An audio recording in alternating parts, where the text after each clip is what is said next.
Hi friends, నేను మీ సరిత. ఈరోజు Sunday special ఏంటంటే చికెన్ పులుసు చేయబోతున్నాను. చూడండి ఎలా చేస్తున్నాను అనేది.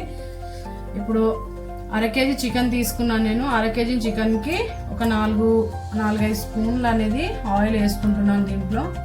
దీంట్లో కావాల్సినంత గరం మసాలాని అన్నీ వేసుకున్నాను. 2 బిర్యానీ ఆకు అనేది వేసుకున్నాను. ఆయిల్ వేడి అయిపోయింది కదా, కొంచెం కరివేపాకు వేసుకుంటాను.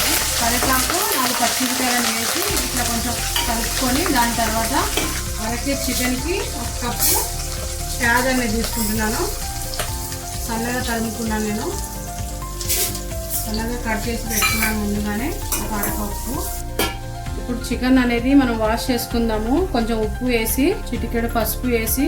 ఇలా ఎందుకు చేయడం అంటే చికెన్కి ఏమైనా బ్యాక్టీరియా ఉన్నా, ఏమైనా రోగం ఉన్నా, ఏది ఉన్నా కానీ ఇలా కలుపుకొని మనం కడిగి వండామనుకోండి, అది దాంట్లో ఉన్నదంతా వెళ్ళిపోతుంది అన్నమాట. ఇలా కలుపుకొని ఇప్పుడు వాష్ చేసుకోవాలి. చూడండి, ఇలా వాష్ చేసుకోవాలి. వాష్ చేసుకుంటే చికెన్కి ఏమున్నా కానీ బ్యాక్టీరియా అనేది వెళ్ళిపోతుంది అనమాట. చూడండి, నేను ప్యాజ్ అనేది స్పూన్ అనేది అద్రక్ పేస్ట్ అనేది వేసుకుందాము. స్పూన్ అద్రక్ పేస్ట్ వేసుకుందాము. పచ్చివాసన పోయే వరకు. పచ్చివాసన పోకపోతే మనకి చికెన్లో పచ్చివాసన అద్రక్ పేస్ట్ వాసన వస్తుంది అనమాట. అది ఆయిల్లోనే పచ్చివాసన పోయే వరకు మనం అనేది ఇలా దూరగా ఎంపుకోవాలన్నమాట. ఎందుకంటే పచ్చివాసన పోతుంది. చూడండి, పచ్చివాసన అనేది పోయింది కదా. దీంట్లో మనం ఇప్పుడు సగం స్పూన్ అనేది పసుపు వేసుకుందాం. దాంట్లోనే 1 స్పూన్ అనేది ఉప్పు కూడా వేసుకుందాం.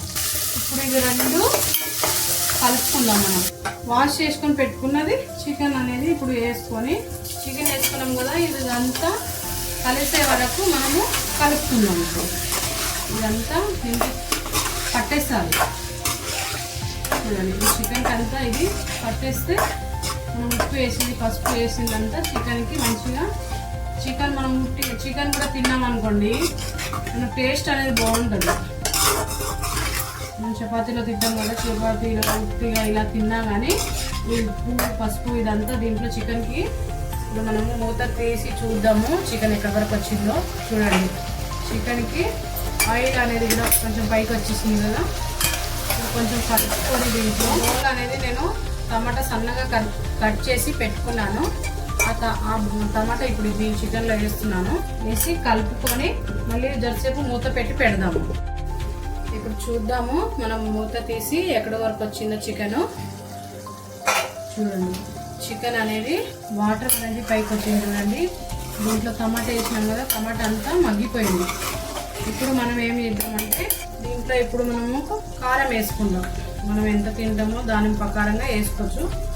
నేను 3 స్పూన్లు వేస్తున్నాను. 4 స్పూన్లు కారం వేసాను. స్పూన్లు ధనియాల పొడి, బ్లాక్ పేపర్ కొంచెం, గరం మసాలా చిటికెడు, ఎవరెస్ట్ శ్రీకాళాల మిర్చి ఉంటుంది కదా, కొంచెం వేసుకుంటున్నాను. కొంచెం కొత్తిమీర కూడా చల్లుకున్న తర్వాత ఇలా కలుపుకొని మనకి చికెన్కి మన పులుసు ఎంత కావాలో అంత చూసి మనం వాటర్ అనేది వేసుకున్నాం. పులుసు ఎంత కావాలో దాని వాటర్ వేసుకుంటున్నాను. వాటర్ వేసుకుంటున్నాము. మనం ఒక 15 నిమిషాలు అనేది మూత పెట్టుకుందాము. మనము చికెన్ అనేది ఎక్కడి వరకు వచ్చింది అనేది చూడండి. అయిపోయింది మన చికెన్ అనేది. పులుసు అనేది రెడీ అయిపోయింది. మరి పలుచగా కాదు, మరి గట్టితనం కాదు, మీడియం సైజులో పులుసు అనేది పెట్టుకున్నాము. ఇప్పుడు కొంచెం పైన మనము చికెన్ మసాలా అనేది వేసుకుందాము.